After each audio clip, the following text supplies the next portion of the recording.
Whenever we talk about personal finance, all we hear is save money, save money, save money. The biggest pitfall with that ideology is, what am I saving for? Retirement?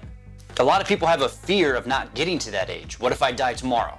And anybody under 30 can be a hard sell to incentivize to save money for a retirement. Yes, retirement is a major pillar, but savings itself can have multiple facets. Retirement, emergencies, trips, major toys. And real quick, if you have not hit the like button, please do that for me to help me out with the YouTube algorithm. If you enjoy talking about personal finance, don't forget to subscribe to the channel.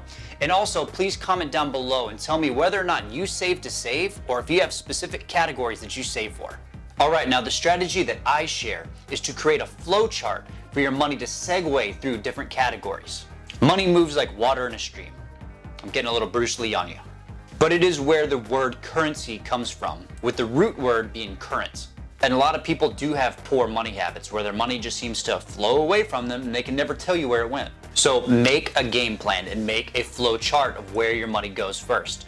On payday, as soon as you get your money, the first category is pay yourself first. This is the retirement category that you will use to fund your Roth IRA or your 401k. And it must be first to reiterate the importance of your money going to you and working for you before anybody else. All right, let's say we put in 10% into pay yourself first. Now you have 90% of your income left over. Your next category is all of your monthly expenses that you have to come up with no extra payments in this category. Only the minimum payments that you have to come up with and all the bills that you have to pay. A lot of financial advisors recommend that this should only take up 50% of your income. That can be tough. So it could be 60% or even 70%. So on this chart, I'm just gonna say 60.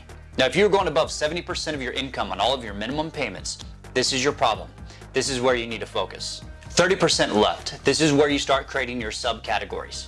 Let's say we took 5% and dedicated it towards debt pay down, paying extra on the credit card or paying extra on your car loan, what have you.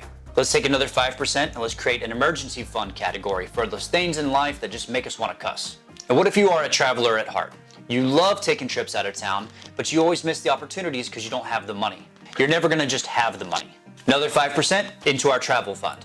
And you can create a subcategory for whatever you want. Let's say you want to buy a TV, you want to save up for a car, you want to buy speakers. And it can be whatever percentage you want. It doesn't have to be 5%. It could be 2%. It could be 1%. And the rest is what we refer to as our disposable income. Spend it to your heart's desire.